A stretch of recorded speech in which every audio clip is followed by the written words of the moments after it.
Nous voici donc, Monsieur le ministre, Monsieur le rapporteur, Madame la Présidente, nous voici donc à la loi Pacte, le plan d'action pour la croissance des entreprises. Et en commission, dans vos bouches, on a entendu tous les classiques. Je vous cite, Monsieur le ministre, c'est le bon moment pour donner un nouvel élan à notre croissance. C'est le bon moment pour renforcer la croissance. C'est le bon moment pour libérer la croissance. C'est le bon moment pour lever les obstacles à la croissance. C'est le bon moment pour activer un levier de croissance.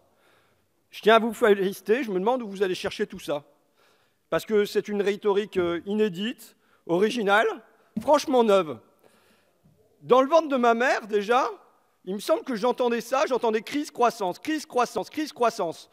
J'ai vérifié, Valéry Giscard d'Estaing tenait ce langage, je le cite, « Les derniers indices font apparaître la reprise d'une certaine croissance, donc la France est en train de sortir de la crise. » Puis que j'étais en culotte courte, il y a eu François Mitterrand. On attend, on annonce encore pour le mois prochain, dans 2 mois, dans 6 mois, un retour à la croissance. Chirac reprenait le même refrain en mode volontariste. La croissance, il faut la faire, elle est entre les mains de chacun d'entre vous. On a eu Nicolas Sarkozy, vous étiez à ses côtés pour aller chercher avec les dents un point de croissance supplémentaire, vous avez œuvré avec lui, et il disait « il faut qu'on libère les forces de croissance ». François Hollande a brillé comme d'habitude par son conformisme. Il n'y aura pas de croissance sans confiance, il n'y aura pas de confiance sans croissance. Et jusqu'à l'actuel président, Emmanuel Macron, évidemment, qui, depuis Versailles, nous cause comme vous de croissance durable et de croissance partagée, qui sonne le tocsin. Nous devons à présent libérer les freins à la croissance des entreprises. Ça fait 40 ans que vous nous récitez ce catéchisme. 40 ans que vous êtes dans l'incantation, l'invocation d'une puissance céleste, la croissance. 40 ans que, sorciers à costume, vous nous faites du vaudou. 40 ans que vous scrutez les statistiques comme les augures à Rome, les entrailles des oies, nous promettant éternellement la croissance. 40 ans que la croissance est votre croyance. 40 ans que vous la guettez. 40 ans que vous priez main jointe pour son retour. Entre parenthèses, moi je me définis comme accroissant, comme d'autres se disent agnostiques. J'ai évacué ce paramètre, tout comme Dieu, de mon champ de vision. Et comment comptez-vous l'obtenir aujourd'hui, cette croissance ? Avec de la concurrence, je cite, des privatisations, de la simplification, des incitations, de la compétition. Vous avez beau les prononcer avec emphase, vous avez beau simuler l'enthousiasme, ce sont des mots cadavres qui tombent de votre bouche. Des mots déjà usés, des mots épuisés, des mots avortés, des mots mornés, croissance, concurrence, compétition, simplification, compétition. C'est donc ça votre nouveau monde ? Que des idées très vieilles avec tes très vieux mots. Vous sonnez vide, vous raisonnez creux.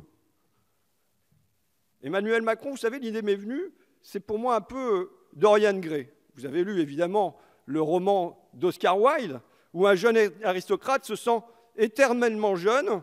Il est éternellement jeune, son visage demeure éternellement jeune, mais le soir, il retrouve son portrait qui vieillit et s'enlaidit à sa place. Il fallait à l'oligarchie un vinaigre neuf pour une très vieille politique. C'est Emmanuel Macron. Le satgérisme à visage poupin. Mais le soir, je suis sûr que quand il se regarde dans son miroir, il voit Giscard, il voit Pompidou, il voit les rides d'un très vieux monde et qui radote « croissance, croissance, croissance ». Je voudrais porter ici une idée neuve en Europe. La croissance ne fait plus le bonheur. C'est un tableau fourni par l'Organisation des Nations Unies. Qu'est-ce qu'il nous dit ? Il nous dit que dans les premières phases du développement, en effet, la richesse apporte quoi ? Elle apporte au pays un supplément de bien-être. Là, l'espérance de vie s'élève très rapidement. Ça, c'est vrai dans les pays pauvres. Ce sont les phases de développement. Mais plus les niveaux de vie augmentent, plus le lien entre revenus et espérance de vie s'atténue. Il finit par disparaître entièrement à partir de 25 000 $ par habitant à peu près. La courbe ascendante devient horizontale. Et quand on fait un zoom sur les pays les plus riches, comme ici, qu'est-ce qu'on remarque ? Eh bien, on ne remarque rien, justement. Il n'y a plus de lien. Dans les pays les plus riches, il n'y a plus de lien entre le niveau de richesse et le niveau de bien-être. Les pays là deviennent distribués de manière aléatoire. On a les États-Unis qui sont le pays le plus riche, avec une espérance de vie inférieure à l'Espagne, à la Nouvelle-Zélande, à des pays où le revenu par habitant est près de 2 fois moindre. Et on obtient les mêmes résultats, les mêmes courbes, la même incohérence si à la place de l'espérance, on prend tous les problèmes sanitaires et sociaux, la mortalité infantile, l'obésité, les homicides. Ça signifie une chose simple, une chose essentielle, la croissance ne fait plus de bonheur. D'ailleurs, depuis 40 ans qu'on nous répète crise, croissance, crise, croissance, crise, croissance, depuis le milieu des années 70, en France, le revenu par habitant a quasiment doublé. Mais le taux de bonheur, lui, la proportion des personnes qui se déclarent heureuses, là vous avez en bleu le revenu par tête de pipe, par habitant, et vous avez en noir le taux de bonheur déclaré, eh bien, il y a une disjonction entre les deux. Il n'y a plus de hausse du niveau de bonheur, même si la croissance continue à être là. Ce n'est plus aujourd'hui la croissance qui nous apporte un supplément de bien-être. Alors, pourquoi vous vous accrochez à cette croissance? Pourquoi vous martelez ce dogme? Pourquoi aujourd'hui encore, vous êtes prêts à priver les salariés de cantine, à privatiser les aéroports et le loto, à déréglementer les tarifs de gaz au nom de cette croissance? C'est que, pour les puissants, la croissance remplit une fonction, un rôle idéologique. Elle vient dire aux gens, prenez patience, votre sort va s'améliorer, mais attendez d'abord la croissance. C'est un sédatif, c'est une camisole rhétorique. Que proclame par exemple le président Macron? Sans croissance, il n'y a aucune chance d'avoir de la redistribution. On l'a encore entendu ici à cette tribune. C'est faux, c'est archi-faux, c'est une imposture. On peut redistribuer tout de suite, on peut redistribuer massivement. Pourquoi ce mensonge alors? Parce que Macron est l'homme des 500 familles qui se gavent, des 500 familles qu'on retrouve chaque année dans Challenge. C'est ma lecture favorite, vous savez, ce News de l'économie qui l'an dernier écrivait « Le constat saute aux yeux. Le patrimoine des ultra-riches en France a considérablement progressé depuis 2 décennies. La valeur des 500 fortunes a été multipliée par 7, des chiffres qui témoignent du formidable essor des entreprises au bénéfice de leurs actionnaires. Résultat, les 500 qui ne comptaient que pour l'équivalent de 6% du PIB en 1996 pèsent aujourd'hui 25%. Ça, c'était l'an dernier. Et cette année, donc dans le nouveau classement de Challenge, ces 500 qui pesaient l'an dernier 25% du PIB, ils s'élèvent aujourd'hui à 30% du PIB. Ils ont gagné 5% en 12 mois seulement. Et ce qui manquerait après tout ça, ce qui manquerait, c'est la croissance? Non. Ce qui manque, c'est le partage. Le partage d'abord, le partage tout de suite. Le gâteau devant nous est énorme, il est gigantesque. 2300 milliards d'euros. Voilà le PIB de la France. 2300 milliards d'euros. Une richesse jamais atteinte. Il y a de quoi déguster pour tout le monde, et même largement. Partageons. Mais ce mot partage vous fait horreur. Partageux, c'est pour les riches, et depuis toujours un cré d'effroi. Votre raisonnement alors, les raisonnements qu'on nous sérine en fait depuis 40 ans, c'est on va faire grossir le gâteau, comme ça les pauvres auront plus de miettes, et les riches auront un plus gros morceau aussi, et tout le monde sera content. C'est une imposture, c'est une escroquerie. Un économiste d'ailleurs, ou un intellectuel, a dit très clairement, je le cite, « Il est un mythe savamment entretenu par les économistes libéraux, selon lequel la croissance réduit l'inégalité. Cet argument permettant de reporter à plus tard toute revendication redistributive est une escroquerie intellectuelle sans fondement. » Qui formulait cette brillante analyse? Qui venait dire « N'attendez pas la croissance pour redistribuer ». Mais je ne sais pas, est-ce que vous avez une idée, monsieur le ministre, de qui a dit ça? Jacques Attali. Jacques Attali, mais c'était en 1973. Jacques Attali, lui qui a rejoint les économistes libéraux, qui en a pris la tête, qui a répandu cette escroquerie intellectuelle sans fondement, qui a conseillé Ségolène Royal avant de rejoindre Nicolas Sarkozy et ensuite de pondre les 316 propositions pour la libération de la croissance aux côtés d'Emmanuel Macron, le symbole de la pensée unique. Mais d'une présidence à l'autre, cette escroquerie intellectuelle se poursuit. Sauf que l'escroquerie tourne aujourd'hui à la tragédie. Car il y a la planète, enfin, surtout. Il y a la planète. Vous aurez beau habiller votre croissance de tous les adjectifs du monde, croissance verte, croissance durable, croissance soutenable, à qui vous le ferez croire qu'on va produire plus et polluer moins? C'est du bidon, c'est du baratin greenwashé, c'est du verdissement lexical. La vérité, et vous le savez, c'est que le gâteau PIB est aujourd'hui truffé de trucs toxiques, bourré de glyphosate, pourri de plastique et qui ne fait plus tellement saliver. La vérité, et vous le savez, c'est qu'on en est déjà en 30 ans à 30% d'oiseaux en moins, 80% d'insectes volants, de papillons, de coccinelles, et que ça monterait, d'après les prévisions, à 95% en 2030, c'est-à-dire demain, une disparition quasi totale dans notre pays en France. La vérité Et vous le savez, c'est que plus 1,5 degré pour le climat, on est déjà au-delà des 2 degrés, au-delà sans doute des plus 3 degrés que les pôles fondent et des glaciers avec. La vérité, c'est que l'angoisse monte encore plus vite que le niveau des océans. Quel air, quelle terre, quelle mer on va laisser à nos enfants? La vérité, c'est que tout ça, vous le savez, et vous continuez comme avant, répétant croissance, croissance, croissance, comme si de rien n'était. La vérité, c'est que votre oligarchie préfère les profits à la vie. La vérité, c'est que vous êtes les dirigeants du pays, mais justement, vers où nous dirigez-vous? Droit dans le mur écologique, droit au crash environnemental, droit à l'effondrement. On y va, on y fonce gaiement, et le pied sur l'accélérateur. Croissance, croissance, croissance. La vérité, c'est que vous êtes aveuglés, inconscients, délirants. Et il faut d'urgence que les gens, le peuple, les masses, appelez ça comme vous voudrez, d'urgence, il faut vous reprendre le volant, changer de direction, appuyer sur le frein. À moi, à nous d'assumer cette rupture, de la proclamer, de la marteler. Votre croissance, nous ne l'attendons plus, nous n'en voulons plus, et même, elle nous tue. C'est une camisole, cette croissance, c'est une camisole pour la politique, c'est une camisole pour l'imaginaire. Parce que tant qu'on espère la croissance, on ne porte aucune espérance. On prie à genoux, en cadence, pour un monde révolu. Alors que si ça se trouve, bien mieux s'ouvre à nous. Un avenir pas seulement vivable, mais désirable nous tend les bras. Bien plus plaisant que votre vieux monde, rabougri et ridé. C'est un défi que l'épidémiologiste anglais Richard Wilkinson énonce ainsi. Il dit, je le cite, « C'est la fin d'une époque. Jusqu'ici, pour améliorer notre condition, il y avait une réponse qui marchait, produire plus de richesses. Nous avons passé un certain seuil et ce lien est désormais rompu. C'était prévisible. Si notre estomac crie famine, manger du pain est le soulagement ultime. Mais une fois notre estomac rassasié, disposer de nombreux autres repas ne nous aide pas particulièrement. Nous sommes la première génération à devoir répondre de façon plus novatrice à cette question. Comment améliorer autrement la vie humaine? Vers quoi nous tourner si ce n'est plus la croissance économique? Eh bien, nous répondons avec Richard Wilkinson, avec Dominique Bourg, avec Hervé Kempf, avec Paul Darrière, avec Aurélien Barraud et peut-être avec Nicolas Hulot. Nous répondons avec bien d'autres. Nous répondons moins de biens, plus de liens. Nous répondons consommer moins, répartir mieux.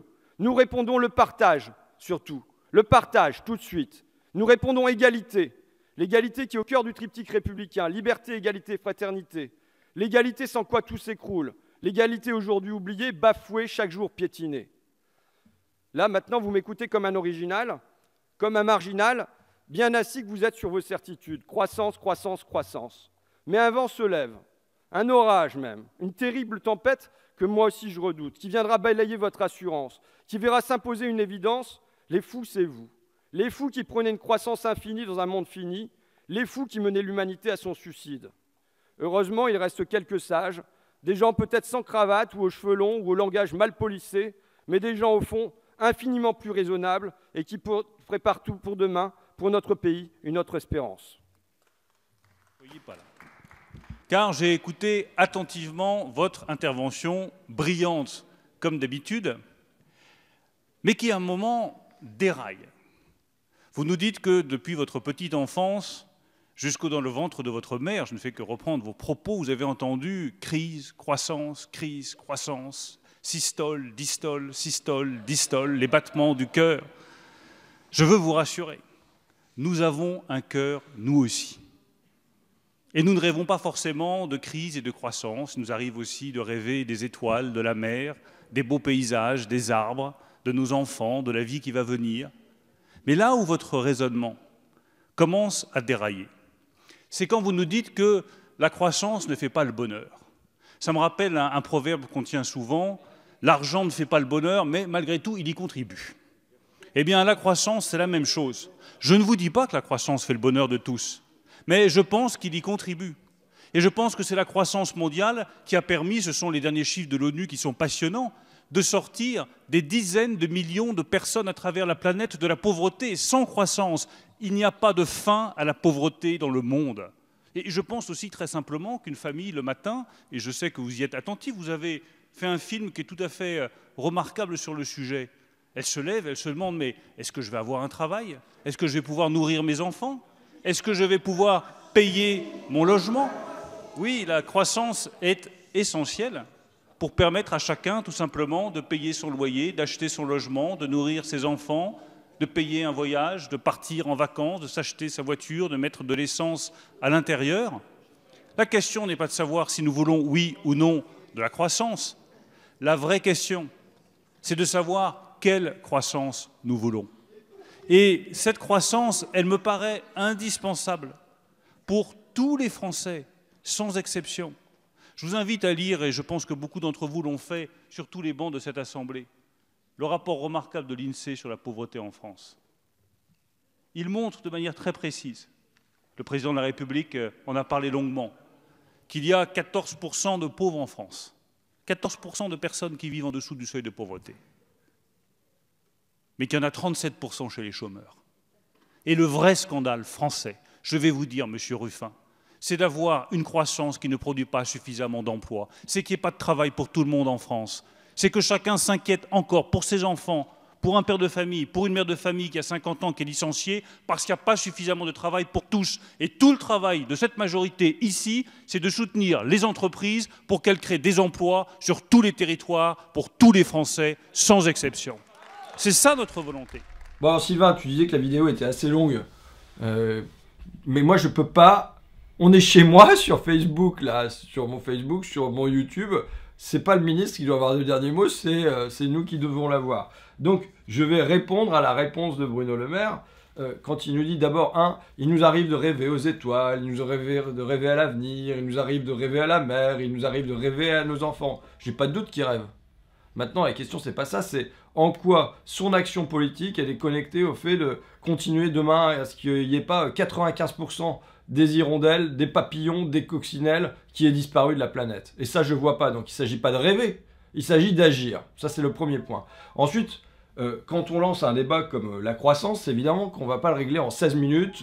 Là, dans l'hémicycle, on balance ce débat-là dans l'espace public, et puis il va falloir reprendre la parole dessus, marteler, creuser des nouvelles pistes et tout ça. Mais le fait est que sur cette question, Bruno Le Maire ne répond pas. Ça sonne de partout, là.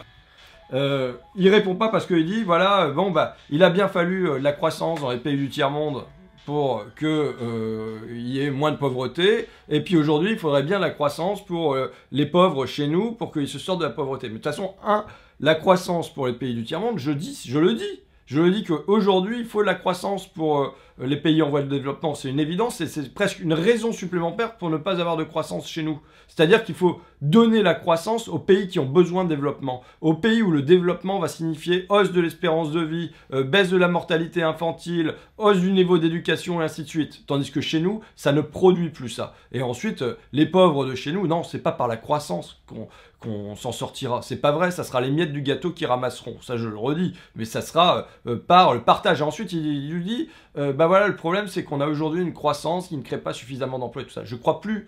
Et c'est plus vrai, la croissance qui crée de l'emploi. Est-ce qu'aujourd'hui, c'est parce qu'on va inscrire l'agriculture dans le productivisme, en foutant davantage de glyphosate ou en ayant des pollinisateurs techniques, artificiels, des robots, qu'on va... donc voilà, c'est la perspective de la croissance techniciste, qu'on va créer de l'emploi? Non, c'est pas vrai. C'est en sortant de cette croissance-là, c'est en sortant de cette technicisation, c'est en sortant de ce modèle économique qu'on va créer de l'emploi dans l'agriculture et en revenant à d'autres formes de permaculture et ainsi de suite qui, là, réclameraient une véritable main-d'œuvre. Donc, le débat est ouvert, il va se prolonger avec le ministre, il va se prolonger avec la société, il va se prolonger avec des économistes, il va se prolonger avec des chercheurs, des climatologues, des sociologues. Évidemment, on sera l'une des voies de ce débat qui s'ouvre, qui est déjà ouvert depuis des années, hein, sur la croissance. Il n'est pas clos là, mais enfin, ce sont des non-réponses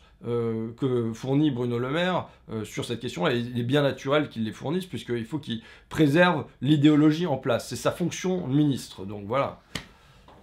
Next round.